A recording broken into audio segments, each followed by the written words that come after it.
একটা সময় এদেশের কিছু আলেম সমাজ ইংরেজিকে হারাম বলতো, ইংরেজি শিক্ষা করাকে কি বলতো?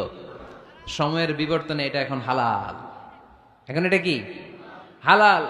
একটা সময়ে আলেম সমাজের কিছু অংশ রাজনীতি করাকে হারাম বলতো। কথা কি বুঝতেছেন? এখন এটা কি হালাল হয়ে গেছে। ইসলামী ব্যাংকিংকে হারাম বলতে একটা সময়, যে না, কোনো ফিনান্সিয়াল ট্রানজাকশন এই সিস্টেমে ব্যাংকিং এটা ইসলামে জায়েজ না, এটা হারাম হারাম, কারণ ওদের জিকির কি? কথা কয় না, হারাম হারাম হচ্ছে এদের জিকির। একটা সময় ইসলামিক ব্যাংকিং হারাম ছিল, এখন এটা কি হয়ে গেছে? তার মানে এখনো অনেক কিছু এদের কাছে হারাম। সময়ের বিবর্তনে, কালের আবর্তনে এদের মুখ দিয়ে এগুলো একদিন হালাল হয়ে বের হবে। চিল্লায় বলেন ঠিক কি না? পৃথিবীর সব কিছু হালাল। আপনারা যদি কেউ কিছু বলে যে এটা কি হালাল না হারাম, আপনি হুট করে বলবেন আগে বলবো হালাল। যদি হারামের দলিল পাওয়া যায় তখন বলবো হারাম, ঠিক কি না? আমাকে যদি বলেন এটা হালাল না হারাম, আমি যদি বলি হালাল, আপনি যদি বলেন দলিল দেন, এটা আপনি ভুল বলবেন। কারণ কোনো কিছু হালাল করতে হলে দলিল লাগে না। কোনো কিছুকে হালাল বলে সাব্যস্ত করতে দলিল লাগে না। হারাম বলে যদি সাব্যস্ত করতে চান তখন দলিল লাগবে, তাও তেনা পেছানো দলিল দিয়ে হবে না, যেন তেন দলিল দিয়ে হবে, অকাট্য দলিল। এটাকে বলে আল আদিল্লা আল কাতঈয়া। অকাট্য দলিল লাগে কোনো জিনিসকে হারাম সাব্যস্ত করতে হলে। তাহলে এই যে আমাদের জন্য আল্লাহ সহজ করে দিলেন, সবকিছু বেসিকলি হালাল যতক্ষণ না এটা হারাম হওয়ার ব্যাপারে দলিল পাওয়া যায়। এজন্য হারাম হারাম জিকির না করে জিকিরটা চেঞ্জ করে করতে হবে হালাল হালাল। কথা বলেন ঠিক কিনা? জিকির দুই ধরনের আছে। জিকির কয় ধরনের? একটা জিকির হচ্ছে হারাম হারাম হারাম, এক দলের কাছে সবই হারাম। এজন্য এই পৃথিবীর সবকিছু মূলত হালাল যতক্ষণ না হারাম হওয়ার ব্যাপারে দলিল না পাওয়া যায়। হারাম করতে হলে দলিল লাগে, হালাল বানানোর জন্য দলিল লাগে না। আবার যেন তেন কোনো দলিল দিয়ে, ঠুনকো কোনো দলিল দিয়ে কোনো জিনিসকে হারাম করা যায় না। হারাম করতে হলে অকাট্য দলিলের প্রয়োজন হয়। কথা বুঝতে পেরেছেন? প্রথম মূলনীতি ক্লিয়ার সবার কাছে? আল্লাহর হাবিব সাল্লাল্লাহু আলাইহি ওয়াসাল্লাম বলতেন হালাকাল মুতানাত্তিউন, যারা মুতানাত্তিউন তাদের ধ্বংস, তাদের উপর আল্লাহর লানাত।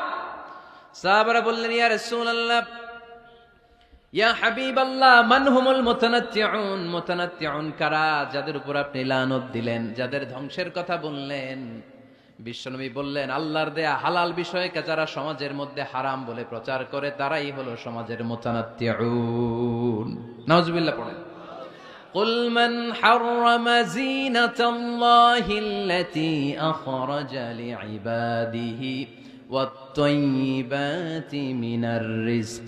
এজন্য আল্লাহ ডেকে বললেন খবরদার, কে আছে সমাজের মধ্যে আমার দেয়া হালাল সাজসজ্জাগুলোকে, পবিত্র জিনিসগুলোকে হারাম বলে ফতুয়া তুলে, তাদের উপর আমার লানত। খবরদার, আল্লাহ যেটাকে হালাল বলছে এটাকে হারাম বলার স্পর্ধা দেখাবেন না। এটারে হারাম বলা যাবে? এই দুনিয়াতে বেসিকলি সবকিছু কি? আওয়াজ করে বলেন। আর হালাল প্রমাণ করতে দলিল লাগে। কি প্রমাণ করতে দলিল লাগে? হারাম। এজন্য আমাদের জিকিরটা একটু চেঞ্জ করে দিব। আমরা হারাম হারাম না বলে কি বলবো? হালাল হালাল। যখনই দলিল পাবো তখন জিকির শুরু করব হারাম। কথা বুঝে নাই বোধহয়? দলিল পাওয়ার আগ পর্যন্ত সব কি? আরো জোরে বলেন। দলিল পাওয়ার পরে সেটা হয়ে যাবে হারাম। হালাল হচ্ছে আনলিমিটেড। হালাল কি? কথা বলেন। আনলিমিটেড। আর হারাম হচ্ছে লিমিটেড। হারাম হচ্ছে সসীম, হালাল হচ্ছে অসীম। হালাল গুণে শেষ করা যায় না, কিন্তু হারাম গুণে শেষ করা যায়। সুবহানাল্লাহ পড়তে পারলেন না? যদি এমন হইতো হারাম আনলিমিটেড, সবই হারাম, আর হালাল হচ্ছে লিমিটেড, হালাল গুণা যায়, এমন যদি হইতো আমাদের জন্য কঠিন হয়ে যেত না? আমাদের জন্য এটাকে সহজ করে দিলেন কে? দেখেন কোরআনে যত জায়গায় আল্লাহ হালালের ঘোষণা দিয়েছেন, আল্লাহ ব্যাপকভাবে দিয়েছেন। আল্লাহ বলেছেন উহিল্লা লাকুম বাহিমাতুল আনআম, এই পৃথিবীতে যত গবাদি পশু আছে সব খাওয়া হালাল, ইল্লা মা ইউতলা আলাইকুম, তবে হাতে গোনা অল্প কয়েকটা ছাড়া, যেগুলো এখনই তোমাদেরকে তেলাওয়াত করে শোনানো হবে। পড়েন সুবহানাল্লাহ। আবার আল্লাহ বললেন উহিল্লা লাকুম সাইদুল বাহরি ওয়া তাআমুহু, সাগরের মধ্যে যত প্রাণী পাওয়া যায়, মাছ পাওয়া যায়, কাঁকড়া পাওয়া যায়, সব খাওয়াকে হালাল করে দিলেন কে?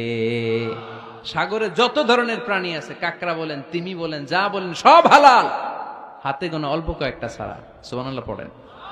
তার মানে যখনই আল্লাহ তাআলা হালালের ঘোষণা দেন, আল্লাহ তাআলা এটাকে ব্যাপকভাবে ঘোষণা দেন। আর যখনই আল্লাহ হারামের ঘোষণা দেন কোরআনের ভেতরে, তখন আল্লাহ গুনে গুনে দেন। কিভাবে দেন? হুররিমাত আলাইকুমুল মাইতাতু ওয়াদ-দামু ওয়া লাহমুল খিনজির ওয়া মা উহিল্লা লিগাইরিল্লাহি বিহি ওয়াল মুনখানিকাতু ওয়াল মাওখুযাতু ওয়াল মুতারাদ্দিয়াতু ওয়ান নাতিহা। গুনে গুনে দিবেন, সুবহানাল্লাহ পড়েন। যখন আল্লাহ বললেন হালাল, তখন বললেন চার পাওয়ালা যত জন্তু আছে হালাল, অল্প কয়েকটা ছাড়া। যখন ঘোষণা দিলেন হালালের, আল্লাহ বললেন সাগরের ভেতরে যত প্রাণী পাওয়া যায় সব খাওয়া হালাল, অল্প কয়েকটা ছাড়া। কিন্তু হারামের ঘোষণা যখন আল্লাহ কোরআনে দিলেন, তখন ব্যাপকভাবে দেয় নাই, গুনে গুনে দিছেন। রক্ত খাওয়া হারাম, মরা প্রাণী খাওয়া হারাম, শূকর খাওয়া হারাম, আল্লাহর নাম ছাড়া অন্য কোনো নামে বলি দেওয়া হয়েছে এরকম প্রাণী খাওয়া হারাম, সিংহের গুতা খেয়ে কোনো প্রাণী মারা গেছে ওইটা হারাম। এরকম গুনে গুনে অল্প কয়েকটা হারাম, বাকি সব কিছুকে আমাদের জন্য হালাল করে দিয়েছে কে? আবার যদি আল্লাহরে জিজ্ঞেস করি আল্লাহ কাদেরকে বিয়ে করতে পারবো, আল্লাহ বলবে সবাইরে বিয়ে করবি। বাংলাদেশের নারীরা বিয়ে করা হালাল, পাকিস্তানের মেয়েদেরকে বিয়ে করা হালাল, সৌদি আরবের নারীদেরকে বিয়ে করা হালাল, এই বাংলাদেশের সিলেটের মেয়েদেরকে বিয়ে করা হালাল, ঢাকার মেয়েদেরকে বিয়ে করা হালাল, চট্টগ্রামের মেয়েদেরকে বিয়ে করা হালাল। হালালের কোনো শেষ নাই, সুবহানাল্লাহ পড়েন। কিন্তু যখন জিজ্ঞেস করলাম তাহলে কাকে কাকে বিয়ে করা হারাম, তখনই আল্লাহ গুনে গুনে 14 জনের নাম বলে দিলেন, পড়েন সুবহানাল্লাহ। হুররিমাত আলাইকুম উম্মাহাতুকুম ওয়া বানাতুকুম ওয়া আখাওয়াতুকুম ওয়া আম্মাতুকুম ওয়া খালাতুকুম ওয়া বানাতুল আখি ওয়া বানাতুল উখত। চিল্লায়ে পড়েন আল্লাহু আকবার। যখন হালাল, তখন ব্যাপকভাবে বললেন সব মেয়েদেরকে বিয়ে করতে পারো। মুসলিম যত নারী হয়, বাংলাদেশের হোক, পাকিস্তানের হোক, ইন্ডিয়ার হোক, গোটা বিশ্বের যে কোনো জায়গার মুসলিম নারী হলেই সেটা হালাল। কিন্তু হারাম কোনটা যখন জিজ্ঞেস করলাম, গুনে গুনে বললেন মাকে বিয়ে করা হারাম, নিজের কন্যাকে বিয়ে করা হারাম, বোনকে বিয়ে করা হারাম, ফুফিকে বিয়ে করা হারাম, খালাকে বিয়ে করা হারাম, ভাতিজিকে বিয়ে করা হারাম, নিজের ভাগ্নিকে বিয়ে করা হারাম। সুবহানাল্লাহ পড়বেন না? তাহলে সহজ না কঠিন? চিল্লায় বলেন, কি সহজ ইসলাম, কত সহজ। দাঁড়িয়ে নামাজ পড়া ফরজ, দাঁড়াতে পারতেছেন না, বসে পড়লেও কবুল করবে কে? অজু করে নামাজ পড়া কি? পানি নাই, তায়াম্মুম করে নামাজ পড়লে কবুল করবে কে? বিয়েতে মোহরানা দেওয়া কি? মোহরানা নাই। এক সাহাবী বললেন ইয়া রাসূলুল্লাহ বিয়ে করব, মোহরানা আছে? না। কি আছে? কিচ্ছু নাই। তো কিচ্ছু না থাকলে বিয়ে করবা কেমনে? মোহরানা দেওয়া লাগবে না? কোরআন পারো? পারি। কয়টা সূরা? এতটা সূরা। এক নারীকে জিজ্ঞেস করলেন কোরআন পারো? বলে না, পারি না। আল্লাহর হাবিব সাল্লাল্লাহু আলাইহি ওয়াসাল্লাম দুইজনকে বিয়ে পড়ায় দিলেন। আর নারীকে বললেন মা তুমি কোরআন পারো না, কিন্তু তোমার স্বামী কোরআন পারে, তোমার স্বামী টাকা দিয়ে পয়সা দিয়ে তোমাকে মোহরানা দিবে, সামর্থ্য তার নাই, সে প্রতিদিন তোমার একটু একটু করে কোরআন শিখায় দিবে, এটাই মা তোর বিয়ের মোহর। সহজ না কঠিন? আর কোনদিন ইসলামের কঠিন বলবেন?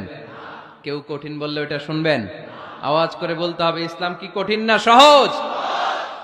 পৃথিবীর সব হালাল যতক্ষণ না দলিল পাওয়া যায়। হালাল বলতে দলিল লাগে না, হারাম বলতে দলিল লাগে। 2 নাম্বার, হালাল আনলিমিটেড আর হারাম লিমিটেড, সহজ করে দিছে, সুবহানাল্লাহ পড়েন। 3 নাম্বার, হালাল হারামের মূলনীতি হচ্ছে ইসলাম শুধু হারাম বলে দিয়ে বসে থাকে নাই। কোন বিষয়ে যদি ইসলাম হারাম ঘোষণা দেয়, ইসলাম একটা অল্টারনেটিভ আমাদেরকে সাজেস্ট করেছে। সুবহানাল্লাহ কোন? আমি বলে দিলাম এটা করা যাবে না, এটা করা যাবে না, এটা করা যাবে না, আমার কাজ শেষ, কি করা যাবে হুজুর এটা কোন?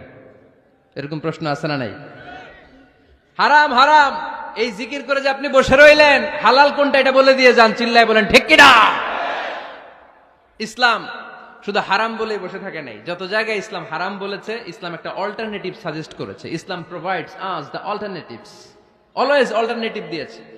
ইসলাম দ্ব্যর্থহীন কণ্ঠে ঘোষণা দিয়ে আমাদেরকে জানিয়ে দিয়েছে সুদ খাওয়া হালাল না হারাম। আমরা বললাম আল্লাহ সুদ যদি হারাম হয় আমরা কেমন করে আমাদের জীবন চালাবো? আল্লাহ বললেন ওয়া আহাল্লাল্লাহুল বাই'a ওয়া হারামার রিবা। চিন্তা নাই, ভয় নাই, কেমন করে সমাজ চলবে জেনে রাখো, আমি আল্লাহ যখনই সুদকে হারাম করেছি তার বিপরীতে ব্যবসাকে আমি আল্লাহ তোমাদের জন্য হালাল করে দিয়েছি। অল্টারনেটিভ আছে না নাই? অল্টারনেটিভ মানে বোঝেন তো? বিকল্প। অল্টারনেটিভ মানে কি? বিকল্প। সুদ হারাম, সুদ হারাম বলে বসে থাকলে হয়তো ঝামেলা লাগতো না? সুদকে হারাম করে দিয়ে অল্টারনেটিভ আল্লাহ আমাদের জন্য ব্যবসাকে হালাল করে দিয়েছেন, পড়েন সুবহানাল্লাহ। ইসলাম বলেছে ওয়ালা তাকরাবুজ জিনা, খবরদার বিবাহ বহির্ভূত গার্লফ্রেন্ড বয়ফ্রেন্ড বলেন, পরকিয়া বলেন, কোন ধরনের শারীরিক সম্পর্ক জায়েজ নাই, এটা হারাম, জিনার কাছেও যেও না। এখন আমরা বললাম আল্লাহ জিনার কাছেও যদি না যায় তাহলে যৌন চাহিদা মিটাবো কি করে? আল্লাহ বললেন জিনাকে হারাম করেছি, অল্টারনেটিভ বিয়ের জায়েজ করে দিছি। আর নিকাহ মিন সুন্নতি ফামান রাগিবা আন সুন্নতি ফালাইসা মিন্নি, বিয়ে আমার সুন্নাহ,